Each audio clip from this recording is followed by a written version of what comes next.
बिहार में युवाओं को रोजगार कब मिलेगा? अच्छा, युवाओं को रोजगार नहीं मिला तो उनके घर में श्रीमती गुंजन यादव को रोजगार कौन दिया? श्रीमती गुंजन यादव को बिना जमीन लिखवाए नौकरी मिल गया और उसी परिवार में 2 आदमी को 6 कट्ठा जमीन में लिखवा के नौकरी दिया। सबका कागज है मेरे पास। बढ़ते क्राइम को लेकर आपकी सरकार इतनी चुप क्यों है? इतना आदमी हम लोग बैठे हुए हैं तो हमको तो नहीं लगता है, हम तो रोज घूमते रहते हैं। अगर क्राइम बढ़ रहा था तो डांस किसे कर रहे थे रतवा में? आपके घर में जनरेटर चलता था, आज बिजली पहुंच गई मान्यवर 10 नंबर में और सब्सिडी भी आप ले रहे हैं उसको भी नहीं छोड़ रहे हैं। मैंने एजुकेशन सिस्टम किसको कहते हैं? डीपीएस को। अरे सर, आज 10 रुपया महीना में हम इंजीनियरिंग पढ़ा रहे हैं, 5 रुपया में पॉलिटेक्निक पढ़ा रहे हैं, 2000 रुपया महीना हम दे रहे हैं एग्रीकल्चर में बच्चों को पढ़ने के लिए, और वो भी जाति धर्म के आधार पर नहीं, उसको स्कॉलरशिप भी देंगे और यह भी सुविधा देंगे। नमस्कार, मैं शुभम सौरभ, आप देख रहे हैं the activist news. Tejashwi ji ने कहा कि एनडीए के लोग अगर वोट मांगने आए इस इलेक्शन तो उनसे 10 सवाल ज़रूर कीजिएगा। तो यही सवाल करने हम आए हैं जेडीयू एमएलसी नीरज सर के पास। सर, तेजस्वी जी कह रहे हैं 10 सवाल पूछने, इस बार वोट मांगने आए एनडीए के लोग। तो एनडीए से 10 सवाल और 37 महीना जो रहे उसके लिए कितना सवाल, ये भी तय कर लीजिए आप।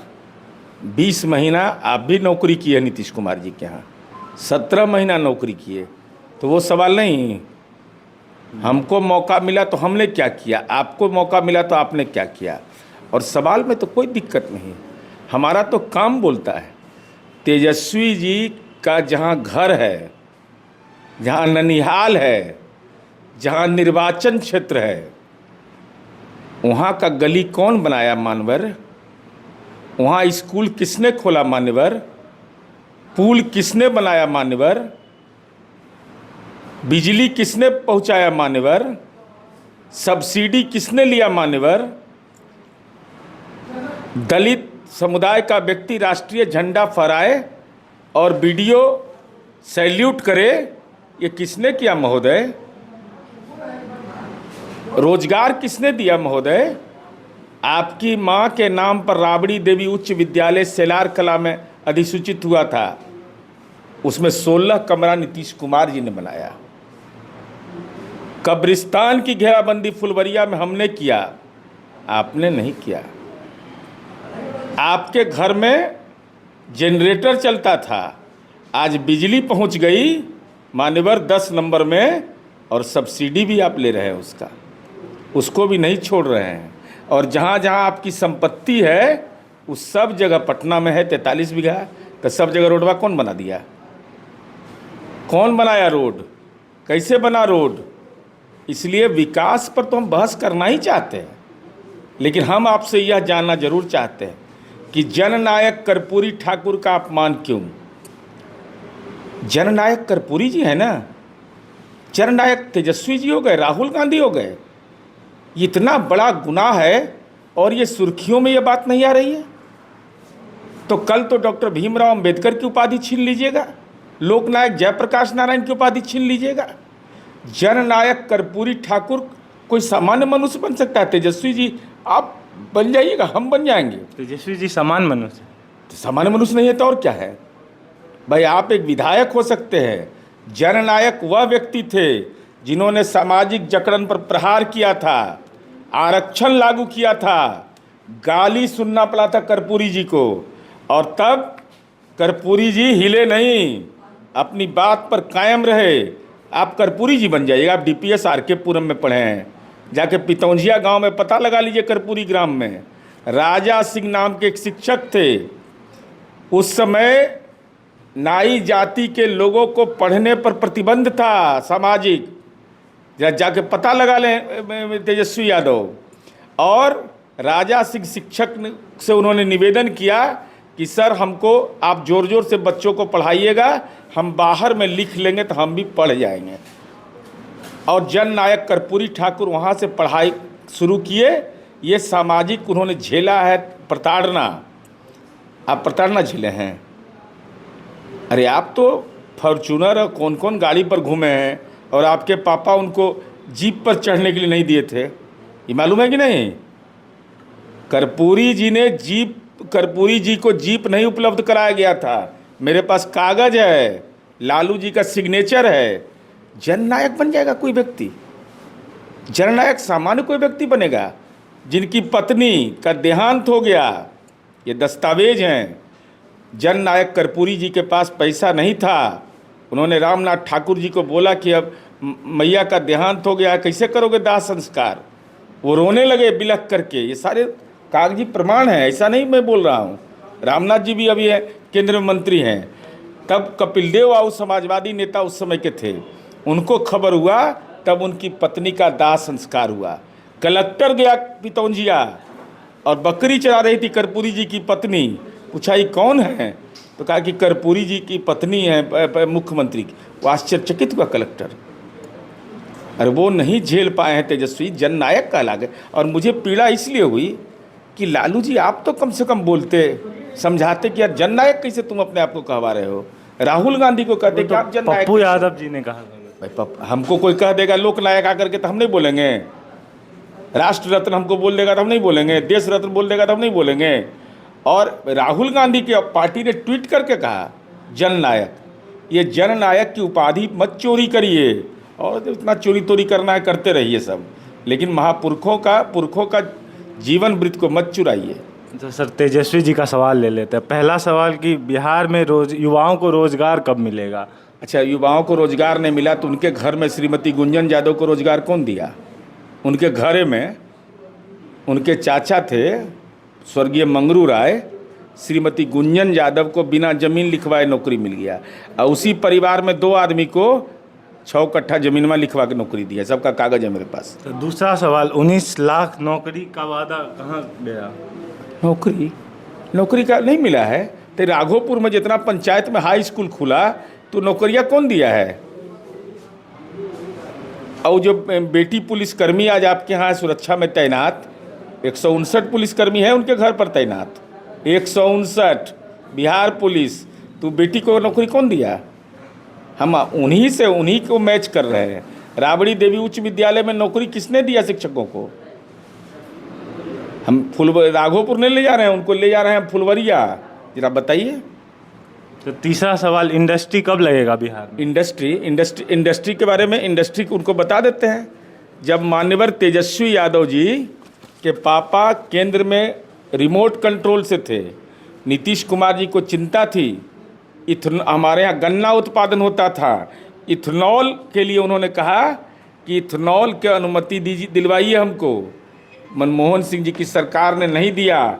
आज स्थिति यह है कि बिहार में 8,701 करोड़ 93 लाख रुपया का योजना चल रहा है, काम हो रहा है। अब बगले में तो ब्रिटानिया है बेटा आपके पास, अब पार्ले जी है, जा जाके देख लीजिए। और छोड़ दीजिए वो भी, यहाँ मिर्ची चल जाइए। एकदम टोल टैक्स के बगल से घुसिएगा ना, बांध तक खाली फैक्ट्री मिलेगा। अब दिखाई पड़े आपको तब ना, अब कौन मदद कर सकता है आपको? तो चौथा सवाल, एजुकेशन सिस्टम और टीचर की बहाली आखिर कब तक रुकी रहेगी? कहाँ रुकी हुई है? मैं नहीं हुआ कैसे? मैंने एजुकेशन सिस्टम किसको कहते हैं? डीपीएस को? अरे सर, आज 10 रुपया महीना में हम इंजीनियरिंग पढ़ा रहे हैं, 5 रुपया में पॉलिटेक्निक पढ़ा रहे हैं, 2,000 रुपया महीना हम दे रहे हैं एग्रीकल्चर में बच्चों को पढ़ने के लिए, और भी जाति धर्म के आधार पर नहीं। उसको स्कॉलरशिप भी देंगे और यह भी सुविधा देंगे। पांचवा सवाल, महिलाओं की सुरक्षा के लिए क्यों इतनी सॉलिड पॉलिसी नहीं है? कुछ महिलाओं की सुरक्षा के लिए पॉलिसी नहीं है। यहाँ तो ट्रैक रिकॉर्ड है अररिया का, 7 दिन या 10 दिन के अंदर सजा हो गया। अब महिला बेटी तो पुलिसकर्मी है, अब बेटी को ही दौर में मान रहे हैं क्या? जाइए ना, 2 बजे रात में बेटी घूमते हुए नजर आएगी अपने परिजन के साथ, पापा और मम्मी के साथ। छठा सवाल, बढ़ते क्राइम को लेकर आपकी सरकार इतनी चुप क्यों है? इतना आदमी हम लोग बैठे हुए हैं तो हमको तो नहीं लगता है, हम तो रोज़ घूमते रहते हैं। अगर क्राइम बढ़ रहा था तो डांस कैसे कर रहे थे रतवा में? ये डांस कैसे हो रहा था? अपने पर लागू करिए, हम उन्हीं पर लागू कर रहे हैं। तो 7वां सवाल, बिहार के हेल्थ सिस्टम इतना कोलैप्स क्यों हो रहा है और डॉक्टर्स क्यों नहीं उपलब्ध हैं? जब आपके डैडी रहे बिहार के मुख्यमंत्री, एक मेडिकल कॉलेज नहीं खोला। बिहार के प्रथम मुख्यमंत्री डॉक्टर श्री कृष्ण सिंह के कार्यकाल में जो मेडिकल कॉलेज खुला, उसके बाद उस क्षेत्र में कोई काम नहीं हुआ। जब नीतीश कुमार जी राज्य के मुख्यमंत्री थे, 1 साल की पढ़ाई है मेडिकल का, और एक डॉक्टर को बनाने में 7 से 8 साल लगता है। अभी संभवतः 32 जिला हुआ है मेरा, जहाँ मेडिकल कॉलेज की स्वीकृति है, 16 निर्माण कार्य। तई हॉस्पिटल जो है PMCH, लोकनायक जयप्रकाश नारायण अस्पताल, इंदिरा गांधी आयुर्विज्ञान संस्थान, ये आँख का अस्पताल, यहाँ तो कोई आदमी नहीं जाता होगा, खाली हो गया होगा एकदम। नहीं, मरीज नहीं जाता है वहाँ, कोई नेताजी को पैरवी नहीं आए, एक भी पैरवी किए होंगे तो हम पता लगा के बता देंगे। वही चाहते हैं कि हमारे घर पर एम्बुलेंस लगल रहे, डॉक्टर रहे, जो अपने राज्य में किए थे। कुछ दिन हमारे साथ थे ना, तो एम्बुलेंस में लगवा के रखते थे गरबा पर। 8वां सवाल, पटना और बिहार के अन्य शहरों में बाढ़ और ड्रेनेज की सिस्टम कब ठीक होगी? बाढ़, कुंटलिया बाबा नीतीश कुमार जी नहीं जानते हैं? वो आपका दौर था जब आपदा की नीति नहीं थी। बाढ़ आता था तो लोग कहते थे कि मछली मार के खा लो। आज आपदा पीड़ितों को 7,000 रुपया मिलता है, उसके खाता में जाके पता लगा लीजिए। और बाढ़, चले जाइए ना मिथिलांचल का इलाका, क्या हालात था, क्या हालात बना हुआ था। आज अगर बाढ़ की चुनौती आएगी तो बाढ़ के पूर्व सुरक्षा के लिए मीटिंग करते हैं, बाढ़ के बाद करते हैं, और हवाई सर्वे मुख्यमंत्री जी करते हैं। बाढ़ को हम यह मानते हैं कि आ गया है घोटाला, कौन गोस्वामी वो कलेक्टर था बेचारा, जाने चला गया उसका। 9वां सवाल, किसानों के लिए कॉन्क्रीट पॉलिसी क्यों नहीं है? किसानों के लिए कॉन्क्रीट सिर्फ इलेक्शन में वादे होते हैं। कॉन्क्रीट पॉलिसी नहीं है तो कृषि, उनके पापा जब केंद्र में मंत्री थे तो कृषि कर्मण पुरस्कार बिहार को मिला, तो पैरवी से मिला है। बिहार के अंदर एग्रीकल्चर कॉलेज नहीं, ब्रिटिश काल के बाद हमारा जहाँ तक स्मरण है नहीं खुला था। आज डॉक्टर APJ अब्दुल कलाम के नाम पर, वीर कुंवर सिंह के नाम पर एग्रीकल्चर नहीं मिल रहा, तो डीजल अनुदान कौन शुरू किया? कृषि यंत्र पर अनुदान कौन शुरू किया? हर खेत तक बिजली कौन पहुंचाने की कार्य योजना पर काम किया? तो खा भी रहे हैं, ढकर भी नहीं रहे हैं, बताइए तो। अरे कृषि रोड मैप तो देश अनुकरण हमारा कर रहा है। तो आखिरी सवाल, बिहार के विकास का रोड मैप है आपके सरकार के पास? तो इस 7 निश्चय के फॉलोअर आप कैसे बन गए थे? अरे आप फॉलोअर न रहे हैं जी। अरे 7 निश्चय पार्ट 1 और पार्ट 2 दोनों में आपको मौका दिए पढ़ने का ना। जब फेल कर गए तो आपको बाहर कर दिए। तो ये रोडे मैप न है, तो नीतीश जी अपना घर बनाने का रोड मैप बनाए हैं। नीतीश जी को घर बनाना है क्या पटना में? बिल्डिंग ठोकना है महुआ बाग जैसा? विकास का यही रोड मैप है कि आज डिस्कवरी ऑफ इंडिया में पंडित नेहरू ने लिखा कि 25 से 40 किलोमीटर के बीच अगर गंगा पर पुल बन जाए तो उस इलाके की तस्वीर और तकदीर बदल जाएगी। आज देख लीजिए, यहाँ से सोनपुर जाने में 25 मिनट से 30 मिनट, जाइए बाबा हरिहरनाथ का दर्शन करिए 30 मिनट के अंदर। जहाँ जाने के लिए आपको नाव से जाते थे, हनुमान चालीसा पढ़ते हुए जा रहे हैं कि अब पहुँचेंगे कि कब पहुँचेंगे। जाइए राघोपुर का दियारा, देखिए वहाँ कैसे जा रहा है। विशेष जोन उसको बनाया गया है कि उसका डेवलपमेंट कैसे किया जाए। अब जहाँ मर्जी करे। अब बोधगया जाने के लिए 6 घंटा लगता है, तो विकास नहीं दिखाई पड़ रहा है। आपके पापा तो रोज़ जाते हैं वहाँ महुआ बाग जाने में पहले 1 घंटा लगता है, अब चट से पुल पार करिए महुआ बाग में घुस जाइए। बहुत बहुत धन्यवाद सर।